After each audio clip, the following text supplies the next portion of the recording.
जय श्री कृष्णा दोस्तों।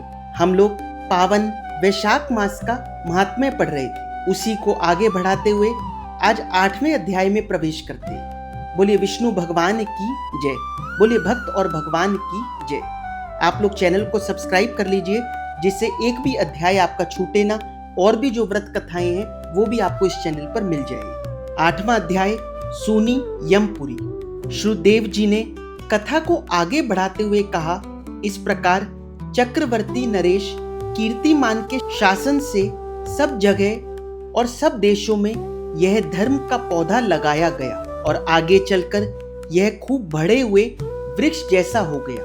उस राजा के राज्य में जो लोग मर जाते थे वे भगवान विष्णु के लोक में जाते थे। वहां के लोगों को विष्णु लोक प्राप्त हो जाता था। एक बार भी वैशाख स्नान कर लेने से मनुष्य यमराज के पास नहीं जाता था। अपने धर्म के अनुसार कार्यों के करने के कारण सब लोग विष्णु लोक में ही चले जाते थे। परिणाम यह हुआ कि यमपुरी के सब नरक खाली हो गए। वहां एक भी पापी प्राणी नहीं रहा। वैशाख मास के प्रभाव से यमपुरी का मार्ग ही सूना हो गया। सब मनुष्य दिव्य स्वरूप धारण करके भगवान के लोक को जाने लगे। देवताओं के लोक भी सूने हो गए। स्वर्ग और नरक दोनों के शून्य होने पर एक दिन नारद जी ने धर्मराज के पास आकर कहा, धर्मराज, आपके इस नरक में अब पहले जैसी भीड़ भाड़ दिखाई नहीं देती। सब शांत सा दिखाई पड़ता है। पहले की तरह पापों का लेखा जोखा भी नहीं होता दिखाई पड़ रहा। चित्रगुप्त तो इस तरह मौन भाव से बैठे हैं मानो कोई मुनि बैठा हो। आखिर ऐसा क्यों हो रहा है?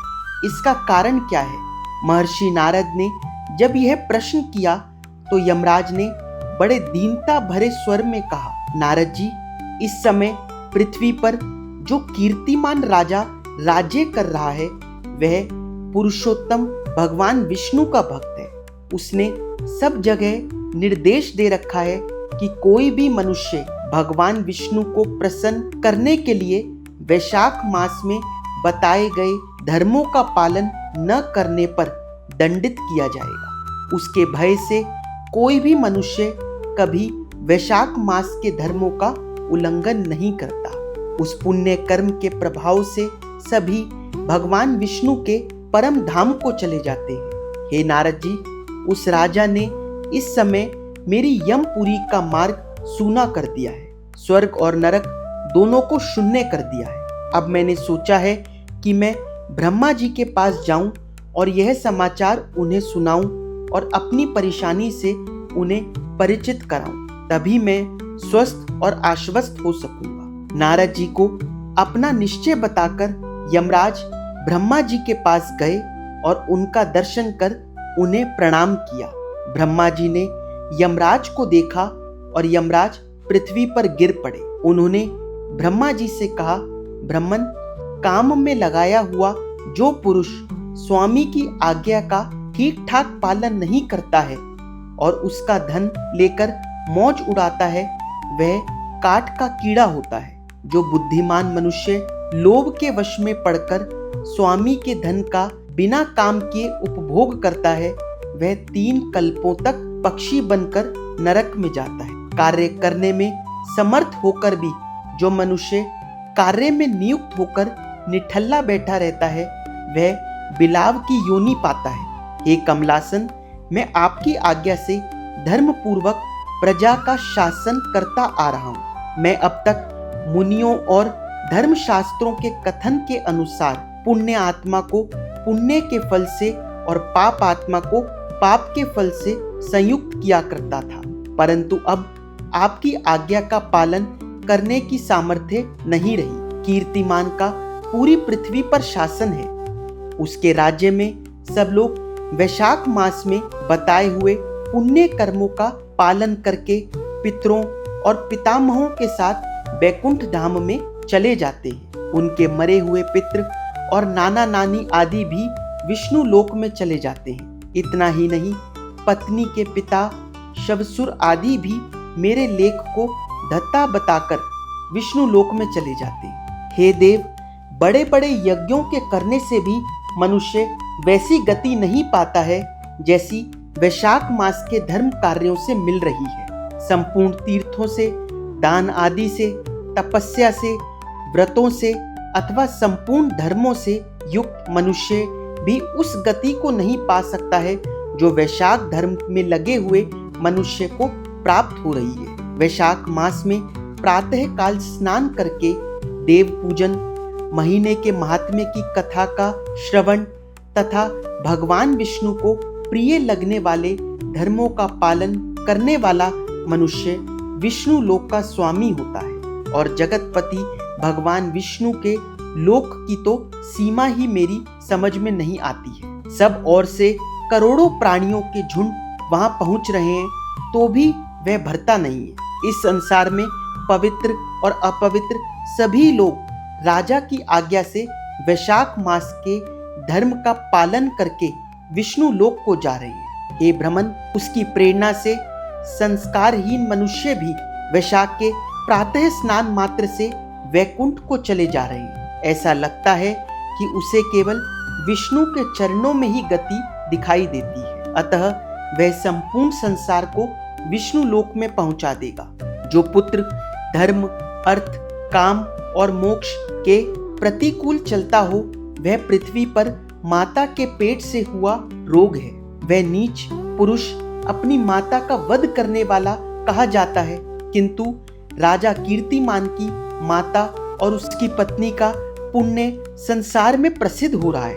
उसकी माता एकमात्र वीर माता है और वह राजा निश्चित रूप से संसार में बहुत बड़ा वीर है। जिस प्रकार कीर्तिमान मेरे लेखा जोखा को मिटाने में लगा है, ऐसा कृत्य पुराणों या इतिहास में किसी का नहीं सुना गया है। भगवान विष्णु की भक्ति में लगे हुए राजा कीर्तिमान के सिवाय दूसरे ऐसे किसी को मैं नहीं जानता जो डंका बजाकर घोषणा करते हुए लोगों को ऐसी प्रेरणा या निर्देश देता हो और मेरी यमपुरी के मार्ग को मिटाने की चेष्टा करता हो। 8वां अध्याय समाप्त हुआ। बोलिए वृंदावन बिहारी लाल की जय। बोलिए खाटू नरेश की जय। अब आरती करते हैं। ओम जय जगदीश हरे, स्वामी जय जगदीश हरे। भक्त जनों के संकट, दास जनों के संकट क्षण में दूर करे। ओम जय जगदीश हरे। जो ध्यावे फल पावे, दुख बिन से मन का। स्वामी दुख बिन से मन का। सुख संपत्ति घर आवे, धन दौलत घर आवे, कष्ट मिटे तन का। ओम जय जगदीश हरे। मात पिता तुम मेरे, शरण गहूँ किसकी। स्वामी शरण गहूँ किसकी। तुम बिन और न दूजा, तुम बिन और न दूजा, आस करूं जिसकी। ओम जय जगदीश हरे। तुम पूर्ण परमात्मा, तुम अंतर्यामी। स्वामी तुम अंतर्यामी। पार ब्रह्म परमेश्वर, पार ब्रह्म परमेश्वर, तुम सबके स्वामी। ओम जय जगदीश हरे। तुम करुणा के सागर, तुम पालन करता। स्वामी तुम पालन करता। मैं मूरख खल कामी, मैं सेवक तुम स्वामी, कृपा करो भरता। ओम जय जगदीश हरे। तुम हो एक अगोचर, सबके प्राणपति। स्वामी सबके प्राणपति, किस विध मिलूं दया में, किस विध मिलूं दया में, तुमको मैं कुमती। ओम जय जगदीश हरे, दीन बंधु दुख हरता ठाकुर तुम मेरे, स्वामी रक्षक तुम मेरे। अपने हाथ उठाओ, अपनी शरण लगाओ, द्वार पड़ा तेरे।